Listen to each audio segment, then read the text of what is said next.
Right. So today we're going to be looking at this idea of fear of racial violence. Okay. Um, and this is something that's been affecting the Black community as we enter 2025. Yeah. And we're going to be basing this on an article Okay. called Navigating the Fear of Racial Violence, a 2025 perspective for the Black community and options for moving abroad. Mm-hmm. And it's published just this week on January 8th on roamingaround.com. Interesting. So, we read a lot of headlines, but we're going to try to really get into it. Yeah. Look at the historical context. Okay. Hear about actual experiences people are sharing. Mm-hmm. And even look at, what options people are considering to feel safer. So it's interesting because this article acknowledges that there is a very real fear. Right. And it dives right into FBI statistics that Right. show a rise in hate crimes targeting Black Americans. But it's striking because this is happening even as we're seeing more awareness about racial justice issues. Right. So it suggests that awareness alone might not be enough to shift the reality. It makes you wonder if the increased visibility and conversations about racial injustice Yeah. might actually be provoking a backlash in some circles. It's definitely possible. Yeah. And it's something that researchers are looking into. Oh. But, beyond the statistics, the article also points to the impact of divisive political rhetoric. Right. And it argues that this kind of rhetoric can contribute to a climate where certain groups feel marginalized and ultimately more vulnerable.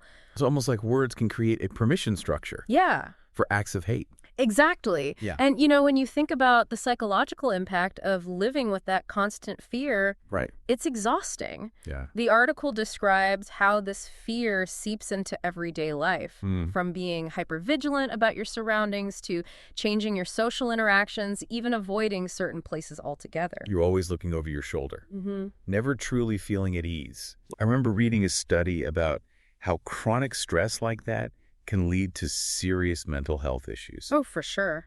It's not just about feeling scared. Yeah, It's about the wear and tear in your well-being over time. absolutely. Right. And the article brings this to life through some really powerful personal stories. Okay. For example, one person described how their neighbor's racist confrontation left them feeling anxious every time they leave their house. Wow. It's a stark reminder that these aren't just abstract fears. They're rooted in very real experiences. Right. And those experiences are often connected to a long and painful history, Yes. which the article, dives into pretty deeply. Yeah, it does. It's almost like understanding the present requires us to look back at the past. Exactly. The article takes us on a journey through the history of racial violence in America, Okay. starting with the legacy of slavery and its enduring impact on society. And it doesn't shy away from the horrors of post-Civil War terror groups like the Ku Klux Klan. No, it doesn't. Events like the Tulsa Race Massacre Yeah. and the systematic oppression of Jim Crow laws. Right. These are things that a lot of people might have heard of, Yeah. but don't fully grasp the extent of the brutality involved. Exactly. It's crucial to remember that these aren't just isolated incidents. They're part of a larger system Right. that has historically marginalized and dehumanized Black Americans. Mm. And the article argues that this system is still at play today. We see it in the continued struggle for racial justice, Mm-hmm. in high-profile cases of police brutality, and in the rise of Black Lives Matter movement Right. as a response to this ongoing reality.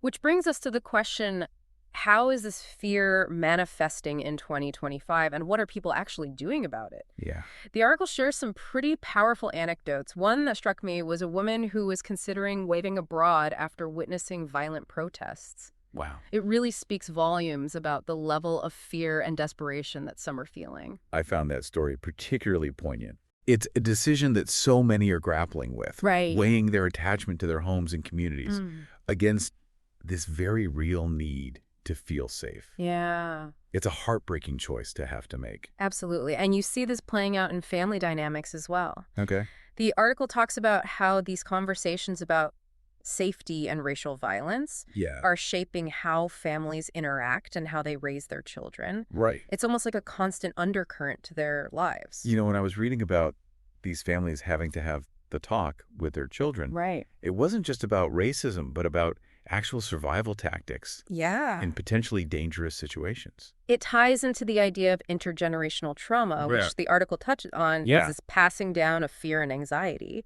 from one generation to the next based on lived experiences, Yeah. and the knowledge that these threats are real and ongoing. It's almost like this weight of history is being carried on the shoulders of each new generation. But amidst all of this, the article also sheds light on how media and activism are raising global awareness That's true. and prompting at least some degree of change. There's been a noticeable shift in the media landscape with more diverse voices and experiences being shared. Right. Thanks in part to social media platforms. Okay. They've allowed people to share their stories and connect with others in a way that wasn't possible before. Right.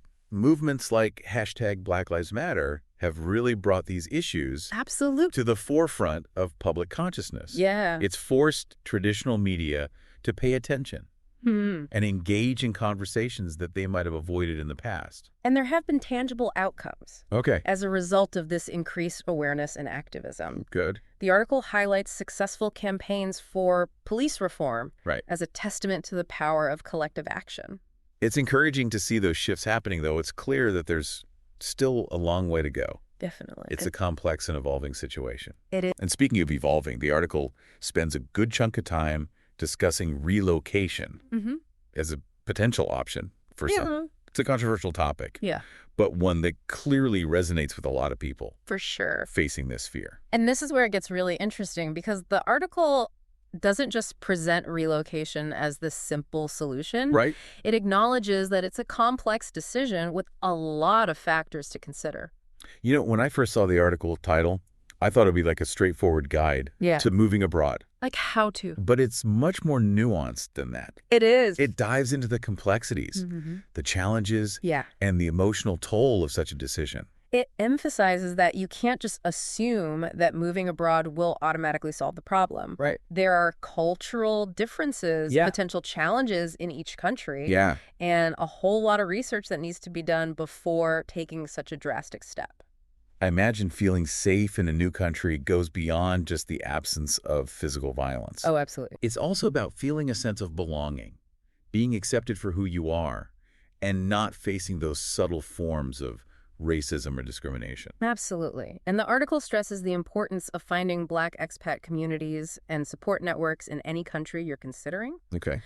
It's about seeking out those spaces where you can feel seen, understood, and supported by people who share similar experiences. That makes so much sense. Yeah.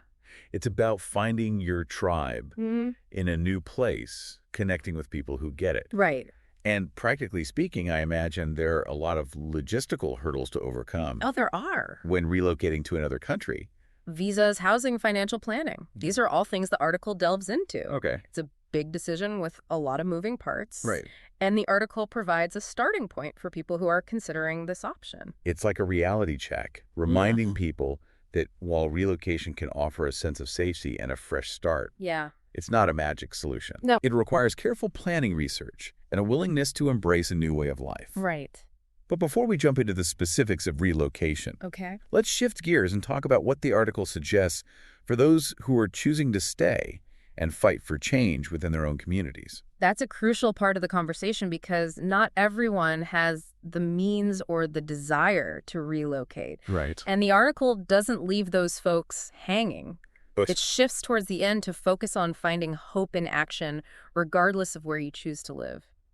Okay, I'm really intrigued by this. Yeah. What kind of actions are we talking about here? The article highlights 3 key pillars. Okay. Solidarity and support within the Black community, local activism to drive systemic change, and community initiatives focused on safety, mental health, and conflict resolution.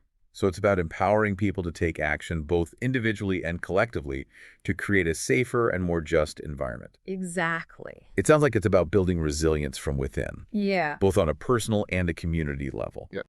But I'm curious to know what that actually looks like on the ground. Sure. What are some concrete examples of these pillars in action? Let's break it down.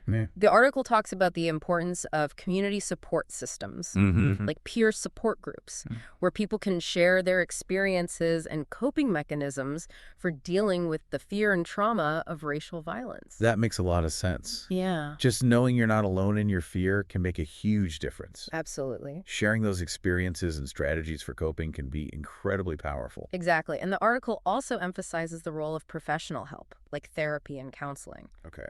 which can provide more individualized support for dealing with trauma and anxiety. It recognizes that this fear can have a deep psychological impact. Yes. And seeking professional help is a crucial step towards healing. Absolutely. This all sounds incredibly valuable, but I can't help but think about those who might not have access to therapy or support groups. Those resources can be expensive and not always readily available, Right. especially in marginalized communities. You're absolutely right. And the article acknowledges that Right. it points to the need for more accessible and affordable mental health services, Mm, particularly within communities that are disproportionately affected by racial violence. right. It's a reminder that systemic change is crucial, Yeah. and individual resilience can only go so far without addressing the root causes of these issues. It's a call to action, not just for individuals to seek support, but for society as a whole, to make those resources available and accessible to everyone who needs them. Absolutely. So we've got support within the community and the importance of professional help. Mm-hmm. What about that second pillar, local activism? The article argues that getting involved in local organizations and initiatives is a powerful way to create change, Okay. to shift the systems that perpetuate these problems. Okay, I'm all ears. What kind of organizations are we talking about here? It mentions groups focused on human rights, racial justice, police reform, really any organization that's working to dismantle systems of oppression and promote equality. It's about channeling that fear and anger into constructive action, using your voice to advocate for change. And it's not just about joining organizations, right? No. It's about showing up, attending rallies, speaking out against injustice in your everyday life, and educating others about these issues. Exactly. It's about using your platform, however big or small, to raise awareness and push for a more just and equitable world. The article really emphasizes that individual actions, when combined with collective efforts, can create a powerful force for change. Yeah, so we've got support activism, Right. and that brings us to the third pillar, community initiatives. Right. What does that look like in practice? This is where things get really practical and community-focused. Okay. The article highlights programs that equip people with the tools and skills they need to feel safer and more empowered in their daily lives. Things like self-defense training, mental health awareness workshops, and conflict resolution programs. So it's about building a culture of safety and resilience from the ground up, giving people the resources they need to protect themselves and their loved ones. Exactly. It's empowering rather than just reacting to the fear. Absolutely. And it also mentions the importance of working with local law enforcement to improve communication and build trust. This can be a tricky area, Right. given the historical and ongoing tensions Right. between law enforcement and communities of color. I could see how that would be crucial, especially in the context of this heightened fear of racial violence. Yeah. It's about finding ways to bridge that divide and create a safer environment for everyone involved. Right. It's about acknowledging the past, Mm. but also working towards a future where those relationships are based on mutual respect and understanding. We've covered a lot of ground here, from the historical context of racial violence to the very real fear that exists in 2025. And we've touched on some potential solutions, both for those staying and those considering leaving. Right. It's clear that this is a multifaceted issue with no easy answers. It is. But I think what's important to remember is that there is hope, Okay. both in terms of individual resilience and collective action. Mm-hmm. The article doesn't just present a bleak picture. Yeah. It offers a roadmap for navigating this fear and working towards a better future. I agree. And while we've touched on the idea of relocation as a potential option, Yeah. we haven't really dived into the specifics. And since that seems to be a major theme in the article, Yeah, I'm curious to hear more about the practicalities of making such a move. absolutely. In the next part of our deep dive, we'll explore the legal aspects, financial considerations, and the resources available to help make that transition smoother. Perfect. We'll unpack all of that in part 2. Sounds good. Welcome back. As promised, we're going to dig deeper into the practical side of relocation, Okay. specifically for Black Americans seeking a sense of safety and belonging abroad. So let's say someone listening is actually thinking about making this move. Right. What are some of the first things they should be considering? The article really stresses the legal side of things as a starting point. Okay. Visa requirements are going to be different for every country. Right. And there are different types depending on your situation, Okay. whether you're planning to work or study or join family members who are already there. So it's not as simple as just buying a plane ticket and hoping for the best. Not quite. The article recommends checking the official immigration websites, for the countries that you're interested in. Those sites usually outline the different visa categories Okay. and the specific requirements for each one. That makes sense, and I imagine having all your documentation in order is absolutely crucial. Absolutely. Things like proof of employment or acceptance letters from universities if you're planning to study, Right. and financial statements to demonstrate that you can support yourself financially are all essential. It sounds like there's a lot of paperwork involved. There can be. That's why the article suggests considering an immigration lawyer Okay. who specializes in helping expats. They can guide you through the process, help you gather the necessary documents, and make sure everything is filed correctly. That's probably a worthwhile investment, especially if you're feeling overwhelmed or unsure about how to navigate those systems. Right. It's good to have an expert on your side. Yeah. And once you've got the legal side sorted out, the next big thing to think about is finances. Ah, yes. The money talk, always a fun one. Right. The article doesn't sugarcoat it. Okay. It points out that the cost of living can be drastically different depending on where you go. Yeah. So doing your research on things like housing, costs, healthcare expenses, and even the price of everyday groceries is really important. I imagine there are resources available to help people compare those costs between different countries. The article mentions financial planning tools that are specifically designed for expats. They can help you create a realistic budget based on your chosen destination and give you a better sense of what to expect financially. That sounds incredibly helpful. Yeah. What about banking? Is it recommended to open a local bank account in your new country? The article definitely recommends it. Okay. It just makes day-to-day transactions so much easier, and it can save you a lot of hassle in the long run. Right. Plus, some countries might have restrictions on foreigners using accounts from back home. So we've talked about the legal side, the financial planning. What's next on the checklist? Finding a place to live. Exactly. The article talks about using online resources for apartment hunting, Okay. connecting with real estate agents who specialize in working with expats, and even tapping into those online expat forums for advice and recommendations. I bet those forums can be a goldmine for insider tips and tricks about neighborhoods, landlords, even things to watch out for. You can find people sharing their experiences recommending specific neighborhoods. Right. Warning about potential scams. It's a great way to get the inside scoop from people who have been there and done that. It's all about leveraging those community connections, which the article seems to emphasize throughout. Yeah.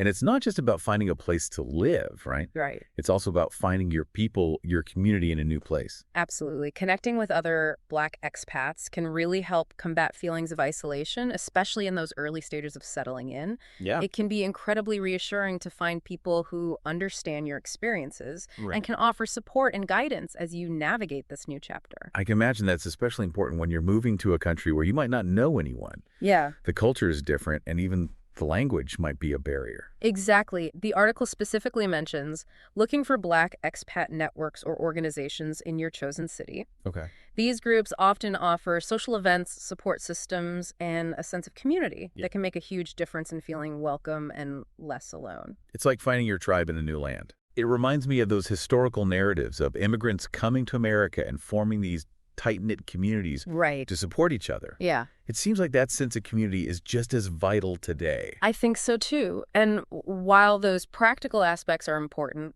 we can't forget about the emotional and cultural challenges that often come with relocation. Right. It's one thing to sort out the logistics, Yeah. but it's a whole other thing to process the emotional impact of leaving behind your home, your family, your support system. Exactly. And the article acknowledges that this can be incredibly difficult. It's almost like grieving a part of your life, even if you're making this choice to leave for positive reasons. Yeah. It's important to allow yourself time and space to process those feelings. It makes me think about how we often talk about the push and pull factors of migration. Right. The push factors are the things that are driving people away, like the fear of violence in this case. Yeah. But then there are the pull factors, the Yeah. things that are drawing them to a new place. That's such a good point, and I think it highlights the complexity of this decision. Yeah. It's not just about running away from something, it's also about being drawn towards something better. Right. A place where you can feel safer and more at peace. And part of that pull, it seems, is the hope of finding a place where you can be fully yourself Right. without facing the same levels of racism and discrimination. Absolutely. And that desire for acceptance and belonging is a powerful motivator. But even if you find that acceptance, there is still the everyday challenges of adapting to a new culture. Right. It can be a disorienting experience. Yeah. The article talks about the importance of being open to new experiences, learning about the customs and traditions of your new home, and trying to see things from a different perspective. It's about finding that balance, isn't it? Yeah, Holding on to your own cultural identity while also being open to embracing a new way of life. exactly. And those Black expat communities can play a huge role in helping people navigate that transition. They can offer insights into the local culture, provide support as you learn the ropes, and help you find those spaces where you can feel both connected to your heritage and integrated into your new community.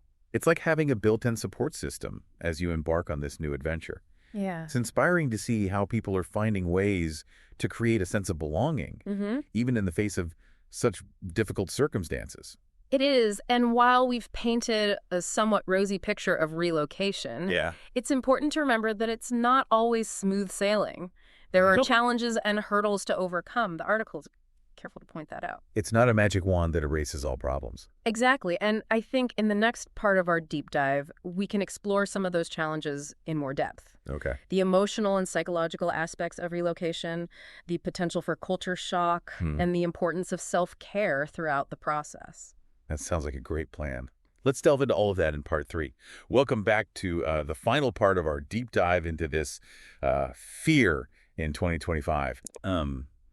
We've talked about, the history behind it, the anxieties that people are facing, and even like the practical things about moving to another country. Right, and now it feels like a good time to shift the focus inward a little bit to the emotional and psychological aspects of all of this. Yeah, it feels especially important with, just the weight of the topic. Yeah. Fear, anxiety, the feeling of being unsafe.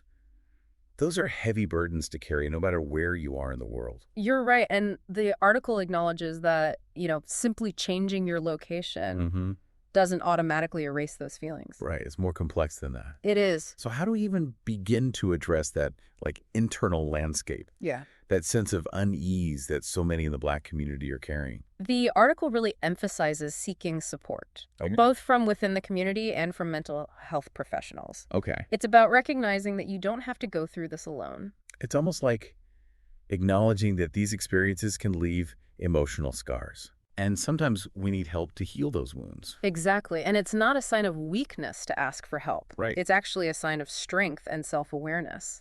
The article specifically mentions peer support groups as a valuable resource. What's the benefit of sharing your experiences with others who are going through similar challenges? There's something really powerful about connecting with people who truly understand what you're going through.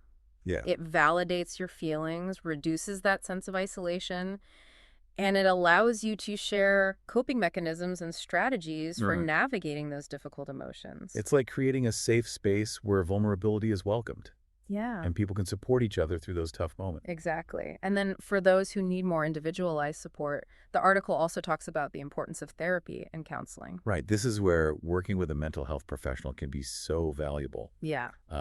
They can provide tools and techniques to manage anxiety, work through past traumas, and help people cope with the emotional toll of living with this fear. Right. Therapy can be a safe and confidential space to explore those deeper feelings. Challenge negative thought patterns, and develop healthier coping mechanisms. It's about equipping yourself with the internal resources to navigate those challenges. Yeah. Whether you choose to stay where you are or move to a new country. And while those resources are incredibly valuable, we have to acknowledge that they're not always readily available or affordable for everyone. That's a really important point. Yeah. What does the article suggest for people who might not have access to therapy or support groups? It acknowledges that there are systemic barriers to accessing mental health care. Right. And it calls for greater investment in community-based initiatives to bridge that gap. So it's a reminder that while individual actions are important, Yeah, we also need to advocate for systemic change absolutely. to make sure that those resources are available and accessible to everyone who needs them. Right. But in the meantime, are there things individuals can do on their own to cultivate a sense of, resilience and inner strength? Absolutely. The article talks about the power of mindfulness practices, Okay. like meditation and deep breathing exercises to help regulate emotions and reduce anxiety. I've dabbled in meditation myself. Yeah. And I'm always amazed by how much it helps me calm my mind and recenter myself, especially during times of stress. Those techniques can be incredibly valuable, and they're tools that anyone can access regardless of their location or financial situation. Right. It's about taking those small but consistent steps to empower yourself and build that inner resilience. It's about reclaiming a sense of agency, even in the face of forces that feel larger than yourself. And it's not just about managing stress and anxiety. Okay. The article also highlights the importance of finding joy and connection in your daily life. That makes sense when you're constantly bombarded with negativity and fear. Yeah. It's easy to lose sight of the good things. Exactly. Yeah. So the article encourages people to nurture their relationships, engage in activities that bring them joy, and find ways to connect with their community, whether it's through shared hobbies, volunteering, or simply spending quality time with loved ones. It's about creating those moments of peace and positivity amidst the challenges, those sparks of light that remind you that there's still beauty and connection to be found in the world. And ultimately, that's what this whole conversation boils down to, isn't it? Finding hope even in the darkest of times. And recognizing that hope can take many forms. Yeah. It might be finding solace in community, taking action to create change, or simply choosing to focus on the good in your life. It's about acknowledging the fear, the pain, the very real challenges that exist, but also choosing to believe in the possibility of a brighter future. Beautifully said. And on that note of hope and possibility, Yeah. we've reached the end of our deep dive. It has been a journey. It has been a heavy but incredibly important journey. Yeah. And I really hope our listeners have gained some valuable insights along the way. If there's one thing we want you to take away from this conversation, it's that you're not alone in this. There are resources available, communities ready to embrace you, and a strength within you that can help you navigate these challenging times. Keep learning, keep connecting, keep taking those steps towards a future where fear doesn't hold us back. Absolutely. And as always, thank you for joining us on the deep dive.